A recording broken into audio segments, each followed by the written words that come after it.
Elevated Energy podcast. We have Brother Gaia as our guest today, and one of our co-hosts, Alki, who you got to know last week, I believe, on here.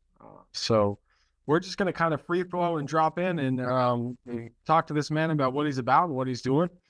He's into some really cool stuff. So, Brother Gaia, man, welcome, bro. Thanks for coming on. Thank you, brother. Yeah, it's definitely been a blessing to align with you all. So, Yes. Likewise, bro, for sure. So, let's get into it, right? We're talking just kind of momentarily a second ago about, we're both sort of the believers in the magic of life and the ethereal and some of these unseen forces and how they have an effect on our physical reality, right? So the first thing I saw when I went on your Instagram, was kind of checking you out, was you talking about this earth grid, right? And what Philip Callahan's, some of his previous research with paramagnetism and stuff like that. Why don't you kind of get into that and talk to us about that stuff a little bit? right, absolutely. So, I first started out with that back in 2019, 2020, basically when everybody was talking about, at least on my side of the community, my spiritual community, was everyone was talking about the Carrington event. And basically another Carrington event to happen, which was just basically like a giant another solar storm. And with that being said, there was a lot of talk about what are we to do? How are we to prepare ourselves? Are we going to fade into light bodies, or is this just the doomsday of basically electronic, physical 3D reality? And with that, I actually had aligned with some individuals who were also into ley line work. They had introduced me to this map. Essentially, it's called the Universal Vector Grid. And what it is it's by Beckers and Huygens. Basically, what they did was they took all 5 platonic solids and they overlaid them over the Earth. And they had found that multiple cultures around the world had also had the platonic solids also in these figures. Basically, they would utilize rocks and they would string like cloth to create these shapes. So they knew of the platonic solids. They knew they had a fascination with the spherical shape.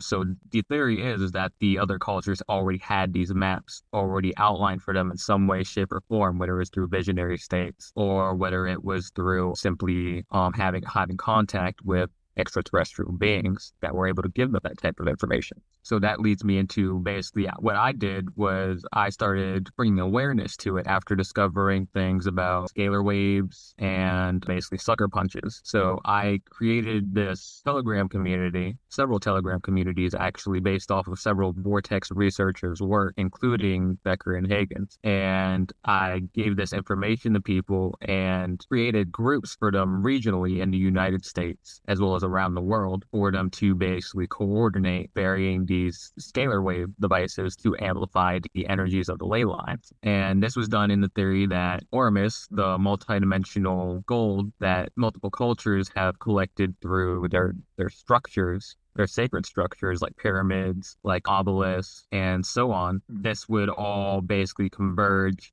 onto these points and be spread out amongst the population to elevate the consciousness of humanity. So since then, we know that obviously there was no giant solar storm that completely wiped out everything, right? But now we have this initiation of people who have taken it upon themselves to actually do grid work and actually study these lines and actually go about varying these things at key landmarks, key points on the planet in order to elevate the energies and elevate our consciousness with their own pure intentions. So that's currently what I still publicize on how to go about it in different methods, techniques, utilizing different devices. And that's majority of what you see on my page at present moment is me bringing awareness to that. Gotcha, for sure. And so how'd you get started with all this in the first place? So initially when I was 17, I'm about to finish my senior year in high school, I stumbled upon a video that was by Dr. Stephen Greer, and he led the Serious Disclosure Project. And basically what that project was about was it was identifying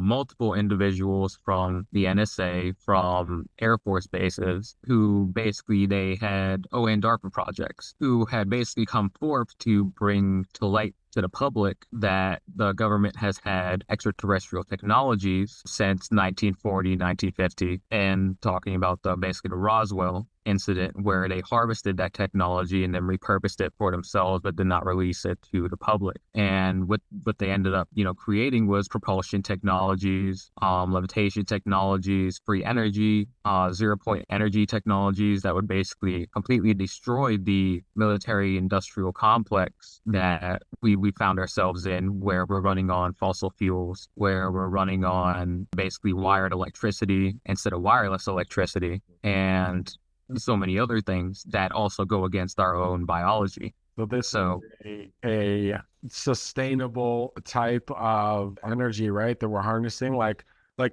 the energy that's in the ionosphere that lightning uses to strike, that type of an idea, like the Tesla tower kind of a thing, where this is free energy and right along those lines. Right, exactly. Yeah, stuff like Wardenclyffe towers, also things like hydrogen generators, basically utilizing gaseous substances and their large amounts of energy that they output during their reactions to actually be harvested for energy. So yeah, all of those things that basically would completely change our world, flip it upside down, so that we're not really even in a state of like worrying about resources of any kind, just focusing on elevating our consciousness. So Yesterday on Sargon, I saw these electric rocks that they've been mining in the Congo. You hit them together and you see the electric sparks. And another rock where you hit it a few times and it's just like it lights on fire. So, wow. yeah. New Earth, right? Right, yeah.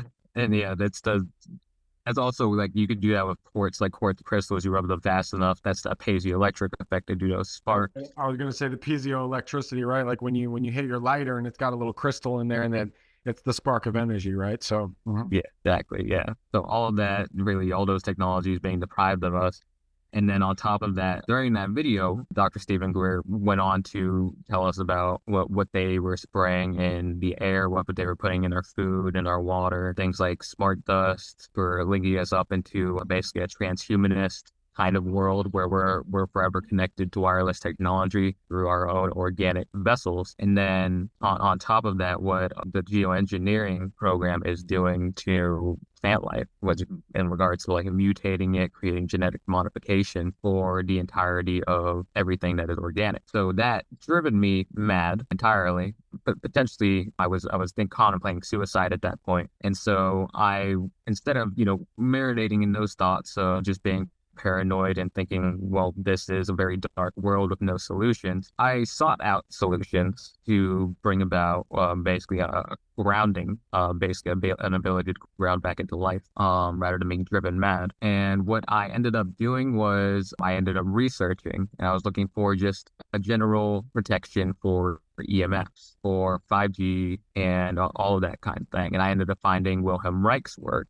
And then after finding Wilhelm Reich's work and familiarizing myself with orgonite, I made some orgonite with friends after discovering how to make it through some instructions that I found online. And then after that experience, I was following people. What ended up happening was Instagram and the universe, potentially even extraterrestrials, were altering my search feeds, altering my algorithm to basically align with people who were also into these types of technologies to basically give me that information. And I ended up finding, his name is Sean Costin, but his actual name is Shuranga. That's the one he goes by.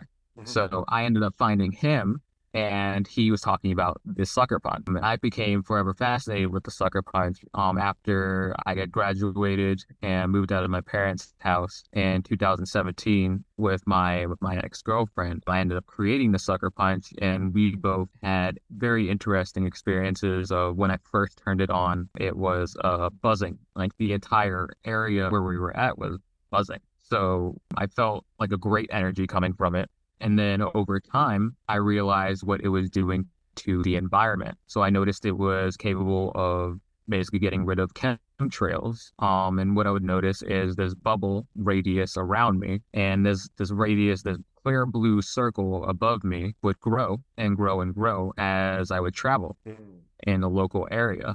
And then after I discovered that, I ended up giving them to my friends, and just to see what their experiences were. And I gave them to people who were having sleep paralysis and night terrors, stuff like that, where basically there was entities there that were altering their field, altering their ability to sleep, and even altering the paths of their life. And when I gave it to them, they told me a day or two after their sleep paralysis ceased, and they also had no eerie presence, no eerie unfortune that was coming into their life. So then I realized, okay, if this works for them and it's not just me, because I need that kind of confirmation in order to support something, then I'm going to start distributing these. So I ended up starting to sell sucker punches online in 2018, and gradually it just continued to grow. And then after that, I met my business partner, Blissful Abundance, and what he did was he ended up coming down, and in the middle of us, we were connecting online. We were talking back and forth, taking notes together, basically on the same videos, without having even much contact really, because he was on his own journey. But then he ended up coming down to Maryland, and we ended up learning how to make tensor rings together on my grandmother's porch after I had moved back to Maryland. And we spent a good summer doing that. So it was from May until I would say about September. And then we went out to events. And after our first event, then we ended up moving in together, because my grandma got sick of dealing with our completely crazy technologies, right? Because that's just the mentality that, the older generation carries sometimes. It's too new for them, so they closed off to it. So we ended up moving in together, and within, I believe, a month after we moved in together, I lost my job at the grocery store. And same day, we ended up having, my mom was offering in that same week to fund our website, basically create a website to start getting like our technologies out there, because she knew what we were doing and she supported it. And then that led into me leveraging the Instagram community to actually gain attraction to the website. And since then, it has grown exponentially, along with the information and research that I had discovered. So in line with the UVG grid, the Philip Callahan, with monoatomic gold, and just all the experiences I personally had with these sucker punches, and as well as just identifying what other people went through. So what a journey. Damn. All right. Cool, man. Thank you for sharing all that. I something that you said about the sucker punch that I had a question about. You're talking about this blue bubble that's kind of expanding as you're traveling and stuff like that. Would you call that kind of like, is that like your aura, like the auric field? Right, yeah. So basically what I at least identify with the sucker punch is that it's as above, so below. That's the beautiful thing about it, at least what I think. And but what I think is obviously is that this crystal, right? Oh, one second.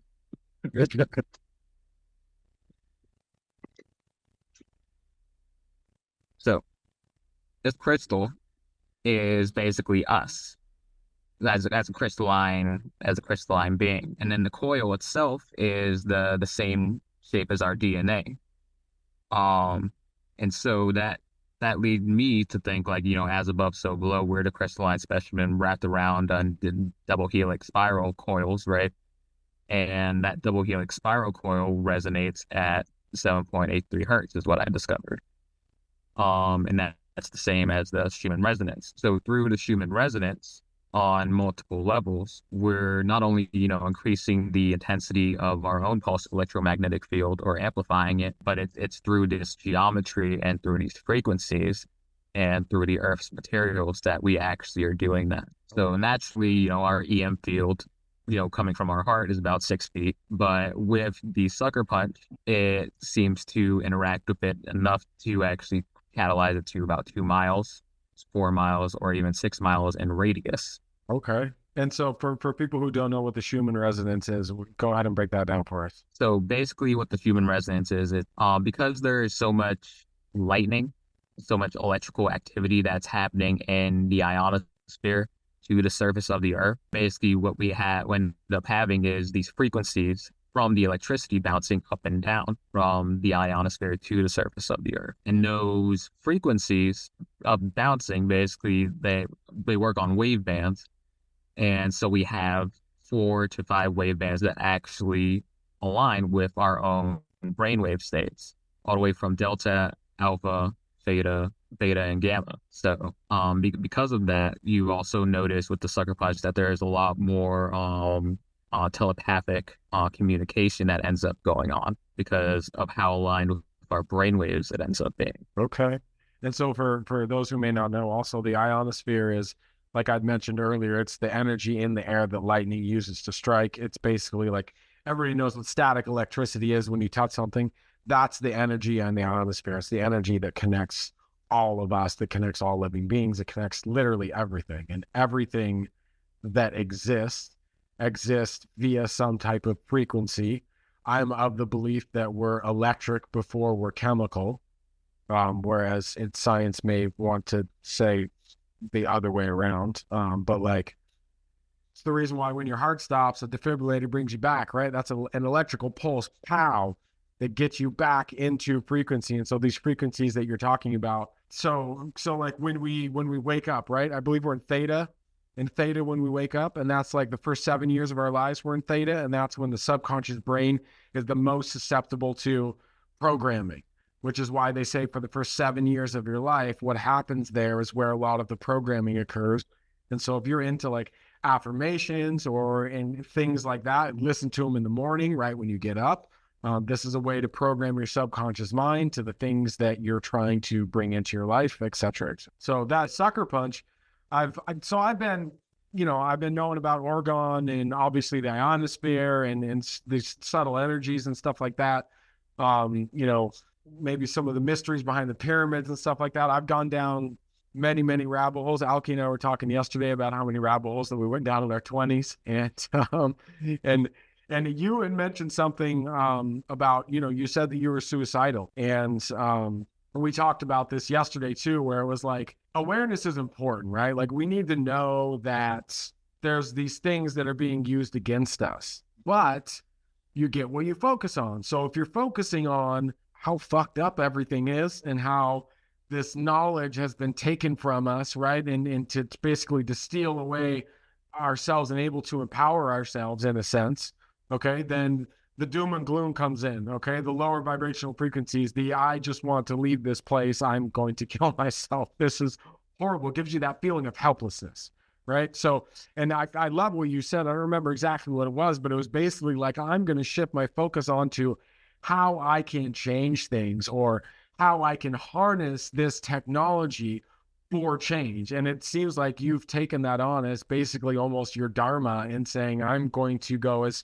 far down this rabbit hole as I can, and I'm going to do everything that I possibly can to not only educate myself on how I can use these technologies, but I'm going to spread them to everybody as well. And like, I think that's beautiful, bro. I commend you for that. Thank you. Yeah, it was a hell of a transmutation, but I feel very, very, very good because like I've moved a lot of others into that out of that situation that you described of being suicidal and finding them, they find themselves in a new purpose and like they find themselves on a mission, just like I did. So it's been beautiful seeing how much transmutation has gone on since then. Yeah, that's awesome. I've been making sigils lately and tools for other people to make sigils as well. And I charge mine with the scalar waves from the mini monsoon coil. And so, so like whatever like the sigil's about, I find the corresponding hertz and I charge it for like an hour or more. Wow. Then I put it online and so, part of scalar technology is that if you charge like a certain design, like I used to do it with stickers and it'll come out of the sticker. I actually did a test with one of my friends who can do pyrokinesis. And so I charged one of the stickers and she had the same sticker. And so the art was based on DNA regeneration. And so then I also put the DNA regeneration scalar on it. And she was able to enhance her pyrokinesis with that. So yeah, it's pretty cool. Okay, that's awesome. I have since you're talking about sigils, I have a friend who basically exercised this sigil, created and exercised this sigil, and he won an Escalade off of it. So he wrote the sigil out, and then he used a little bit of his blood and this Oh my God. whole specific like ritual around it, right? And he literally won $100,000 Escalade because of it. Wow. You're explaining the whole thing to me, and I'm just like, bro, that's awesome, but also I'm a little like, we're getting into magic here, and like I'm about magic and believing in the magic, but like black magic, white magic, like I'm gonna kind of scale back on some of this stuff, right? Like maybe I'm not so comfortable there. The symbols and the scalar is as far as I go with it. I've never done blood or anything like that. I mean, it's just like a drop of blood. Like it's not like sacrificing an animal and like doing this whole thing. But it was a trip, and he'll listen to this too, and he'll know exactly what I'm talking about him. Oh, yeah. I've seen plenty of people do blood magic for sure. It works, but I know 100% it's not even necessary sometimes. So especially with how amplified these things are with and how innovative these things can be used as far as the scalar wave technologies go. Well, I mean, I guess there's your conviction and your belief behind it, right? So if your conviction and your belief, and really when I say I'm not that comfortable with these things, it's just because I don't know about it, right? Like we fear the unknown, so for me, I'm like, I don't necessarily feel called to learn about that per se. But as far as figuring out how to harness these energies for good, and spreading that amongst a community or in a specific geographic area, like that's dope. I'm all about that. Like, not a friend, but an acquaintance that I knew was building orgone in an area where I used to live. And I wanted to pick up a bunch of ones and kind of place them around my property and stuff, which I didn't end up doing, and moving from there anyway. But he kind of had an equation, if you will, for amplifying the energy in the space and around my garden and stuff like that. I love to grow my own food. But when you're talking about like the ley lines and finding your own local ley lines, and using Google Earth and stuff like that, like I was very impressed with that. Like how awesome, because this is something that you're bringing to people. Like, look, this is how you can use this technology, and it's for all of us, right? So like, tell me a little bit about that process with Google Earth and your link and your link tree and the Earth grid map and that whole thing. Well, basically, it's kind of the funny part is like the Google Earth part. Well, obviously, I didn't create the KMZ file. I didn't create. I actually found that through Dan Shaw, the Vortex Detective, and that was through his website, vortexmaps.com. That was referred to him by another ley line worker who was actually giving me points the exact same way that I was giving other people points. He would screenshot these points that are closest to me, and he would tell me, if you do a ritual here, if you bury something here with these positive intentions, you'll be able to transmute that part of the grid, and it'll spread through this city, or it'll go down to like Egypt, or like this is the line that connects to Egypt, stuff like that. So he basically, his Instagram is Amethyst Flame 333, and I called him Purple Wizard. I actually ended up living with him for about 2 months last year. He also distributes scalar wave generators, specifically to bifilar coil plates. But yeah, essentially what I do when people come to me asking about the Earth grid or ley lines is, well, now I'm able to identify what is the most strategic way to go about things, whether or not they are close to a ley line or not. And that's simply through the studying that I've done, where ormus accumulates, where paramagnetic materials accumulate, and where frequency can most be easily used and fused basically into the universal grid.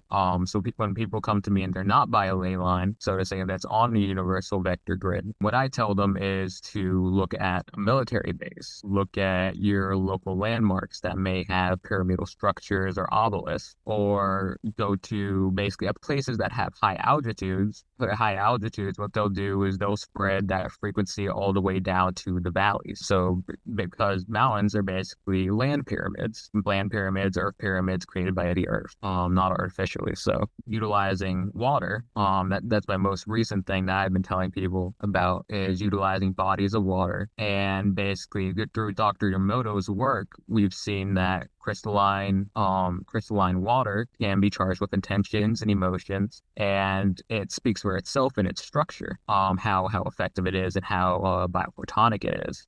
And frequency can be spread through water, right? Yeah, exactly. So basically, utilizing your bodies of water, you go to these locations and you bury things like an earth-powered sucker punch or a tensor ring or a harmonizer or orgonite. Not only are you covering that body of water with frequency, but you're also covering the land that it spills out into. So you're doing the runoff that goes into the soil. You're doing, if it's potentially connected to a creek or a river, then you're also infusing that frequency into the river and the creek, and eventually throughout even decades, really, it could spread and continue to spread all the way down that line. Well, all running water, at least, is basically connected, right? So Right. It all eventually runs out to the ocean, this giant body of water, and then a lot of that evaporates and rains and collects, and then the cycle goes over and over again, right? Right, exactly.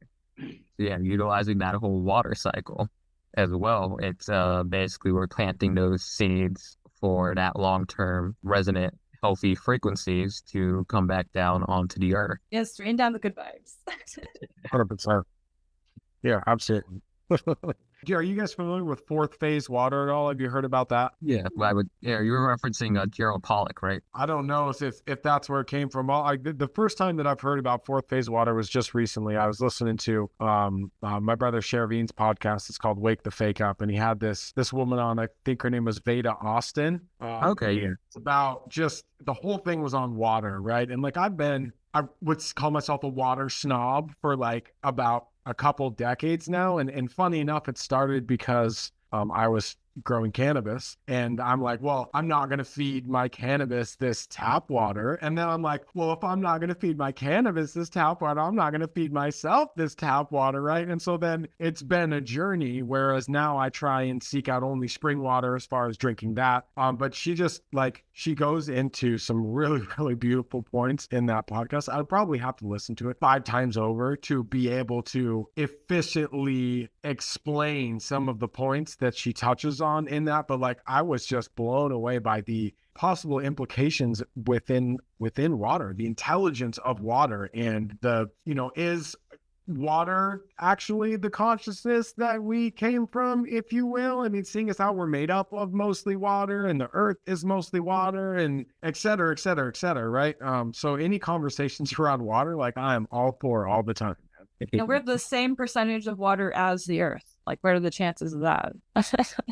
So let's kind of trying to reel back into how we can use this technology to create a better environment to live in, a better place to be, how we can clean up kind of this fuckery that's going on, if you will, because a lot of this technology if it can be used to enhance my auric field, if it can be used to transmute the EMFs in a specific area to get rid of chemtrails that are in the air, you know what I mean? Like, these are things that are harming us as far as we know. They're obviously tools that we're able to use. I mean, it's a wonderful thing, the time that we're living in, right? The fact that there's Wi-Fi almost everywhere you go, right? I mean, it's an incredible technology, but at the same time, this is a disharmonious frequency to our avatars, right? So how do we access this technology to be able to, I'm not where either of you, and yet here we are sitting in each other's presence, having this conversation. It's an incredibly beautiful thing. So it's not all bad, right? So how do we use this to help to amplify our frequency, to help to continue to raise the consciousness, and how to use it to continue moving forward, right? So to focus on the things that we can do to better this place. Like how do we do that? Well, that's a very large question, but at the end of the day, what I've always gone to is the fact that, these scalar wave technologies work on not only, like our auras and everything and through frequencies, but through quantum interposition, through basically the quantum physics of it all that is scalar waves. because I'm not sure if your audience knows, so I'll break down what a scalar wave basically is that like the scalar wave is, just think of the electromagnetic spectrum, all the way from gamma rays all the way down to radio waves. And then you have something just above that differentiates all of them into the material 3D realm that we exist in, on a physical level. So it is this multi-dimensional light that chooses based off of the environments, the demands of the environment, to turn into these different frequency wave bands, whether that be visible light, radio waves, or gamma rays. So the utilization of a scalar wave gives us the ability to basically transmute anything into at any different frequency that may be beneficial for us, and that's solely through our intention. So with that being said, with a scalar wave being a quantum light that is connected to all forms of light, we're made out of light. Our thoughts are made out of light. So that is also another reason, not only through the frequencies, that it creates a system of telepathy. And the people notice a lot with the increased telepathy that it reaches a point where you no longer really even have to say words to somebody else that is on the same wavelength. You end up basically not even having to have a conversation with them. And they may not even have to be in your physical presence for that to happen either. Is you may have these exact same thoughts through what is called almost the 100 monkey effect. And through the 100 monkey effect, we are all having that same concept, that same thought run through our minds. And then we end up connecting right on a physical level, whether that's like through a telephone call or a conversation, realizing that we had connected in that moment that happened not too long ago when we had that exact same thought in sync. So really quick, talk about that 100 monkey effect, because I talk about this all the time. It's Oh yeah. I love the 100 monkey effect. So basically, I can't remember if they did the study. Was that Galapagos Islands? I don't remember the island specifically. Okay, gotcha. Well, I'm pretty sure it was something along the lines of like one monkey on a completely separate island ends up learning like how to open up a coconut or something. I can't remember exactly what the experiment was, but it's that same concept of they learned a skill that was completely separate in location. They're all on completely separate islands, and what these scientists identified is that if one monkey learned this particular skill on one island, then all the other monkeys somehow, without having any physical interaction, none of it, were able to pick up on this skill as well. And actually, they would pick up on it maybe even 3 times, 5 times faster than the original monkey who had discovered it first had. So it is just this domino effect of basically proving real time that there is telepathy. There is a quantum interconnection of information through our thoughts between each other. And it's just as simple as that. And there's also multiple things in nature that actually have that exact same thing. I think it's like the blooming of like barnacles, or like the swarm, like the migrating of birds. Like they're all moving in sync. Like they all telepathically know where they're going and meet up at the same time or move at the same time. So that nature shows itself that it is telepathic. And then, we made in the eyes of nature, we made in the same design, are also telepathic. But because of the what traditional science has told us, or what we grew up as not truly knowing or being taught, is that that stuff like that doesn't exist. It's woo-woo. So yeah, the one that I heard was that once 100 monkeys learned it, then the monkeys on the neighboring island knew it. Yeah, I think the one that I had heard was like they gave the monkeys these sweet potatoes that were straight out of the ground, and one monkey started washing it in the ocean, and then other monkeys were like, that's a good idea. And so as soon as the 100th monkey began washing a sweet potato in the ocean, monkeys on a completely different island also started, all of them at once, started washing their sweet potatoes in the water before they ate it and washing the dirt off of it, right? They be vibing, yo. 100%. It's just like, you just go like, what? Like the magic of life, Yeah, exactly. So when you were saying, I don't know, do you remember where you were at? I didn't mean to go off on like a 10-minute tangent on the 100th monkey thing there. I just wanted to clarify that for people. Of course, yeah. But yeah, where I was at was at least with there's multiple properties that these scalar wave generators work with in order to bring us that level of telepathy. But the finality of it that I have at least come to a consensus about is that it's monoatomic gold, or ormus, because when you study ormus, you study the properties of it. Ormus has the ability to levitate, it has the ability to teleport, it has the ability to time travel, and those are all things like time traveling we can do in our thoughts. We can go to the past, we can go to the future. Telepathy, you already know you can have the same thought as somebody else. Levitation, that's been shown through to the Tibetan monks, the Tibetan rainbow body monks, who actually phase in and out of, 3D physical reality and turn into light bodies. So when I learned about the monks becoming light bodies and the fact that there's like tens of thousands of documented cases of this thing happening, like I was like, I'm like, what? What? Like, of the things that I learned in school, how come this was not one of those things, right? Like, come on, man. That it all makes sense because Ormus has all those properties, and when you give it to a biological organism, it adopts those very same properties. So then we find ourselves, in a system of, being connected to this quantum Earth grid, Ormus tunneling, where basically the Ormus also, has quantum interposition. So if it's a crystalline substance that can hold information, the idea is that monoatomic gold that is inside your brain that's connected to that piece of information that is your thought is also connecting to somebody else's monoatomic gold inside their brain, basically to funnel that thought to them as well. Makes me want some of my white powder gold that I have. Yeah. So that's the magic of the mana. Yeah, right. I remember learning about monoatomic golds, down one of my rabbit holes in my 20s. And if I recall correctly, a lot of people were saying that there was a correspondence between the pyramids and monoatomic gold, and that potentially being used as a healing center and something with gold in the pyramids, and there being a really kind of definite connection with that. Like, are you privy to sort of that idea? Yeah, absolutely. The way I've seen it, at least, is the ancient Egyptian mystery schools, and probably even absolutely before then, right? Because the origin has been from the originations of time. So there's no.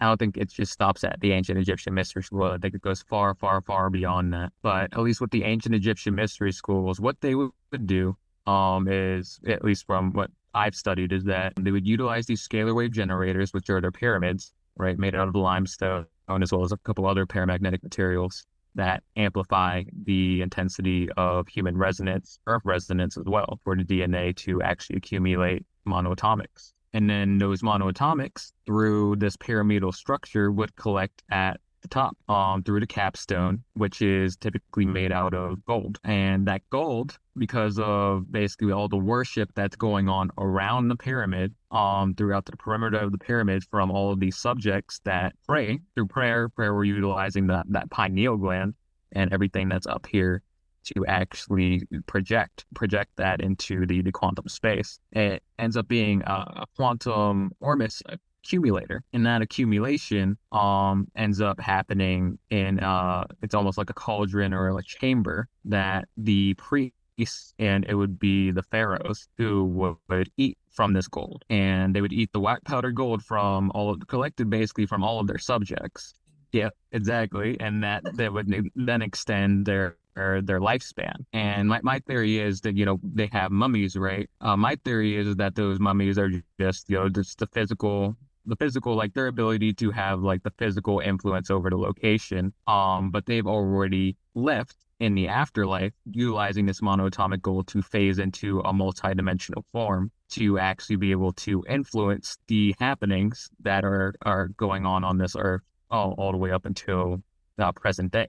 It's like they molted. It's just their skin. Right. Exactly how I look at it. So through that system, you see there's just, a whole system of like pyramids in different cultures. There's also that whole system of the identification of like reptilian consciousness. And so the harvesting of this gold, not giving it to us, is nefarious. Unless, at least in my eyes, it's nefarious, right? Because it takes away our ability to uplift our consciousness and give us that ability to molt into that collective consciousness to uplift us into a different density on Earth. And so what I found, at least, is that we more than likely have been invaded, right, by this reptilian survival primal consciousness that wishes to perpetuate itself through our energy, through the things that naturally accumulate within us, utilizing these structures as well as these materials or lack thereof materials in order to basically collect it and perpetuate this samsara, this eternal suffering. Yeah, and there's a lot of toxins, in food, in the air, in the water. And here's the thing is if you have all those toxins in your body and then you take something that increases your manifestation capabilities, then you're manifesting more toxins. So I would highly suggest before anyone thinks about using these substances to go through a deep detox process. Yeah, I've been big into holistic health for, I don't know, probably a solid decade now. And kind of the further into it gets, at this point, I almost think that detoxification may be more important than, healthy diet, if you will, right? Obviously, if you can grow your own food or / not even if you can find a way to grow your own food, have a relationship with your food. I just re-listened to The Secret Life of Plants on audiobook, and it's just phenomenal the power that we actually have as humans over physical matter that's around us, right? And that book basically talks about plants having consciousness and the relationship that you have when you're growing food. And then there's certain things that have been shown, like, hold the fruit in your hand for 5 minutes before you eat it, because that fruit is communicating. Your body's communicating with that fruit and telling it exactly what it needs. And it's going to become something that you need. Like detoxification's absolutely paramount, huge. Drinking clean water, growing your own food, or at least eating everything organic, where and if possible, different exercise, sweating, sauna, activated charcoal, drinking spring water. All of these types of things are going to help to flush your body and get rid of a lot of the stuff. And fasting, huge. But best way to flush your body toxins, fasting, 100%. I'll do a 3, 4, 5 day fast at least a couple times a year. I'll generally fast about once a week. The process of what happens when you fast is that your body has nothing to eat except for the fat, okay? And so when it has to begin then eating the fat, well, all of the toxins are stored in the fat, okay? People who are overweight, a lot of times your body creates fat to store toxins, okay? So you may only be overweight because of the amount of toxins that you're having to store, not necessarily because you're unhealthy, okay? This is what your body does to protect it, because if you're filtering the toxins through all of your organs all the time, massive failure, issues. Gotta put it somewhere. Gotta put it somewhere. So by that process of fasting, your body then eats the fat and it eats all the shitty stuff first. Probably the best thing that you can do as far as detoxification, you're not going to feel good. Okay. Your body's going to start consuming the toxins and you're going to feel like shit. The same thing happens if you go like on a juice fast, right? The juice cleanses a lot of toxins out of your organs and stuff like that. You're not going to feel good. But the longevity, super, super important. You know what I mean? You need to go through that process of, oh, it sucks right now. You know what I mean? Because the more that at this point, like when I fast for a day, it's nothing to me. Like I just did a 3-day fast with my best friend. And I'm like, before like end of day 1, like I need food, and wake up day 2 and I can't wait to eat, right? Like I went through 2 days and I was just like, well, it's just getting easy. You know what I mean? Like day 3, I'm like, now I know how Jesus fasted for 40 days and 40 nights. He must have been practicing this shit, Yeah, 72-hour like Shilajit and water fast. And then another way to dispel toxins is like raw dairy, like raw butter, raw cheese, raw milk. A couple of resources for like growing your own food. If you don't have room, like if you're in an apartment or something, My Health Forward actually has a map that has all the community gardens on it. And also for finding like your local cell towers, like if you want to transmute that energy with a grid tool, you can go to antennasearch.com and it will show like a 3-mile radius around whatever address of where the cell towers are, who they're owned by, and everything like that. Yeah, I've definitely used that one too. Helps you able to go to that one all the time. I wanted to actually ask you about this, Brother Gaia. Are you familiar with, this is a key shield?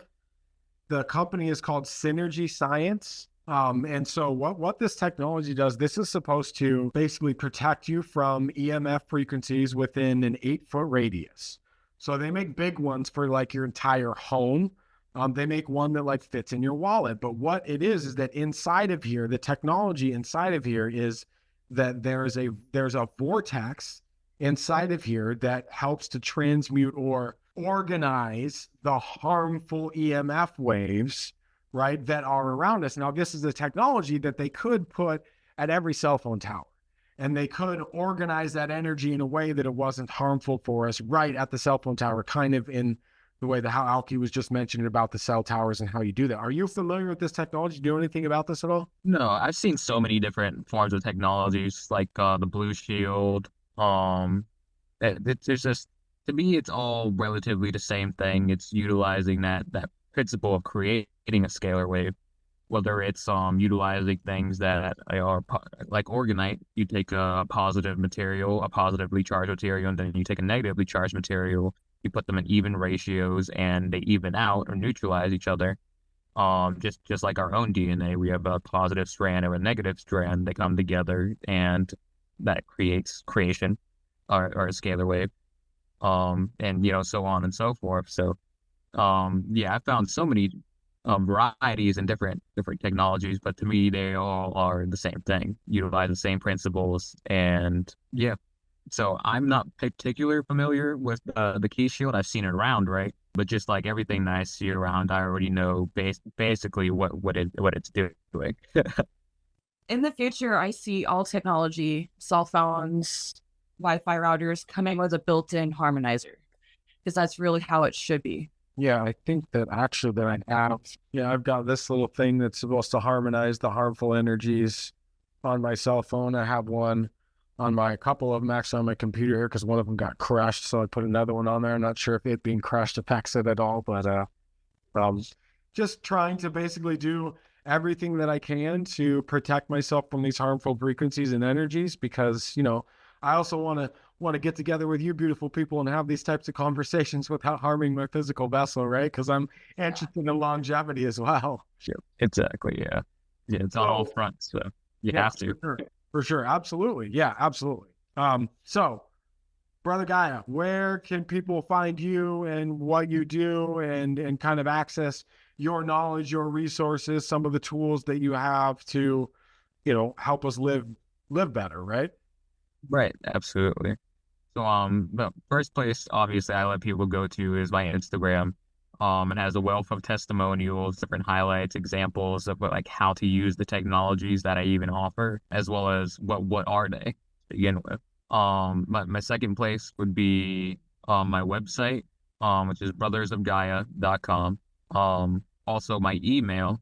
I get a lot of emails from people who, just give me the whole rundown on their situation and just ask me, what do I need? And it can be in regards to health and wellness. It could be in regards to I'm being psychically harassed or electronically harassed by who knows what, whoever what, or it could just be as simple as, I'm just EMF sensitive. Do you have something that can mediate that? And I've dealt with all of those situations for years.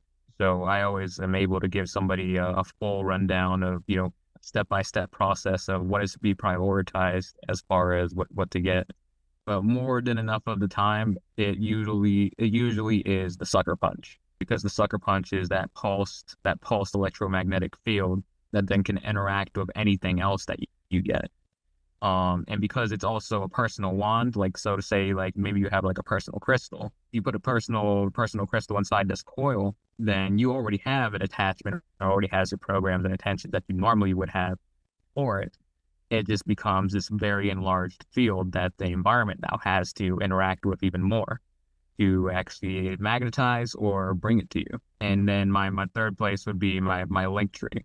So my link tree has just an abundance of so many different technologies, stem cell activation technologies, stem cell protection technologies, and also just educational content, as far as like PDFs from different researchers. There's just a wealth of things on there to learn from. So, and my link tree and Brother Gaia. If you guys are on a budget at all, I do have a coupon code for you guys. It's my name, ALKI, Alki. So yeah, check that out. If that's, the last push you need to get started on this, like go for it. Right on.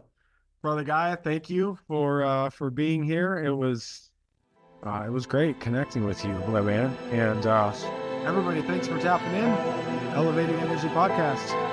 We out.